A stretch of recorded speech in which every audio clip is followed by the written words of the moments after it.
You ask Tiger to solve. This deals with linear equations with one unknown. The final result is x equals 33. Let's solve it step by step. Simplify the expression. Simplify the arithmetic. Group all constants on the right side of the equation. Subtract 48 from both sides.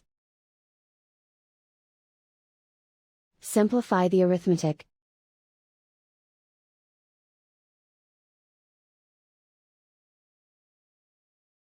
Isolate the x.